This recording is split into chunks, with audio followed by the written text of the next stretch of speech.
नमस्कार, मैं सत्येंद्र प्रताप सिंह। आप देख रहे हैं डिजिटल खबरीलाल का खास कार्यक्रम पर्दे के पीछे।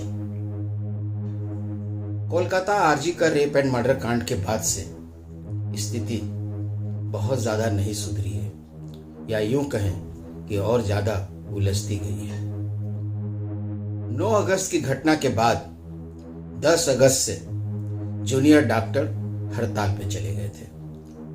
अस्पतालों में कामकाज काफी बुरी तरह प्रभावित हो रहा था। इसे लेकर सुप्रीम कोर्ट तक बात उठी और सुप्रीम कोर्ट में भी इसके पक्ष विपक्ष में दलीलें दी गई, लेकिन स्थिति में कोई विशेष सुधार नहीं आया। लेकिन 42 दिन के हड़ताल के बाद जब जूनियर डॉक्टरों की 5 मांगों में से 3 मांगे मान ली गई, जिसमें police commissioner Vineet Goyal, DCP north और स्वास्थ्य विभाग से 2 लोगों को हटाना, तमाम चीजों को हटाने के बाद फैसला लेने के बाद जूनियर डॉक्टर 42 दिन के बाद हड़ताल से वापस लौट आए थे।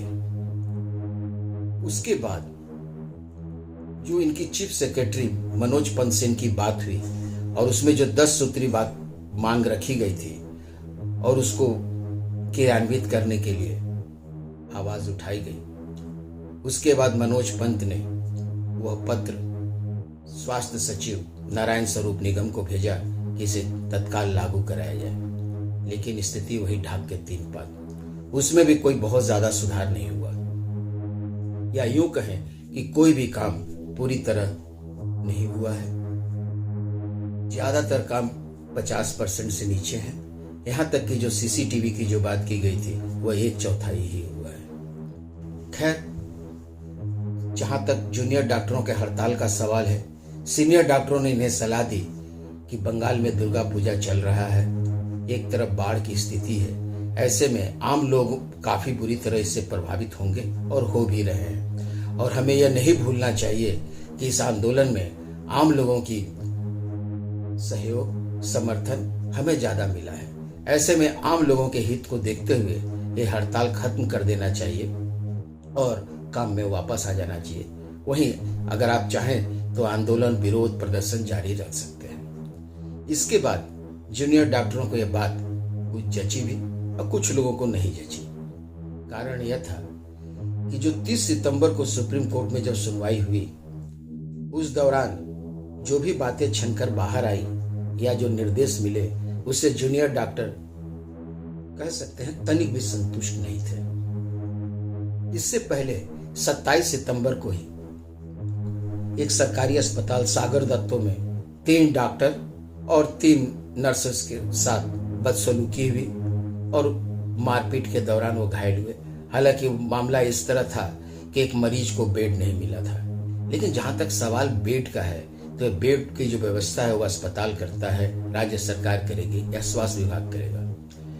यह बेड जूनियर डॉक्टर या वहां के हाउस स्टाफ का देने का सवाल ही नहीं उठता, इसलिए उनका नाराजगी भी जायज है। खैर, 30 सितंबर के सुप्रीम कोर्ट के निर्देश के जो मिला, उससे असंतुष्ट डॉक्टरों ने अगले दिन से फिर हड़ताल पे चले गए। खैर, सीनियर डॉक्टरों के रिक्वेस्ट के बाद और सुझाव के बाद जूनियर डॉक्टरों ने 8-9 घंटे की बैठक की और बैठक में तय हुआ कि कोलकाता के एसएसकेएम हॉस्पिटल से धर्मतल्ला तक एक जुलूस आएगा और जुलूस के बाद यह घोषणा किया जाएगा कि हमारा अगला कार्यक्रम क्या होगा। कल दोपहर बाद कोलकाता के एसएसकेएम हॉस्पिटल से धर्मतल्ला तक जुलूस आया और उसके बाद वहां घोषणा हुआ कि हमारा धरना प्रदर्शन यहीं से चालू रहेगा और हड़ताल खत्म हो रहा है। लेकिन आश्चर्य इस बात का है कि वहां एक बड़ा सा घड़ी प्रतीकात्मक लाया गया था। प्रतीकात्मक अल्टीमेटम के हैसियत से कहा जा रहा है।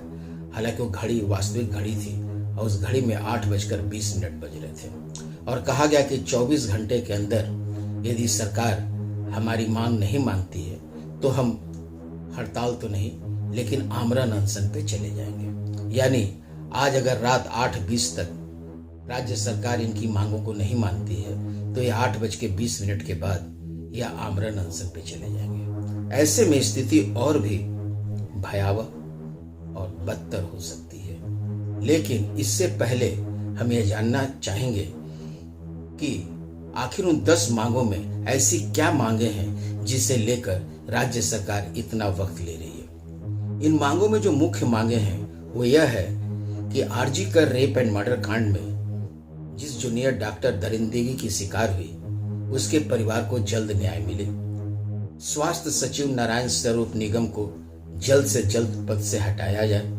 और सरकारी अस्पतालों में पर्याप्त सुरक्षा व्यवस्था व धमकी की संस्कृति खत्म करना तथा अस्पतालों में टास्क फोर्स का गठन इत्यादि शामिल है। लेकिन आश्चर्य इस बात का है कि यह सारा दायित्व का जिम्मा स्वास्थ्य सचिव नारायण स्वरूप निगम को दिया गया है, जिसमें 10 मांगों में एक मांग यह भी है कि नारायण स्वरूप निगम को पद से हटाना।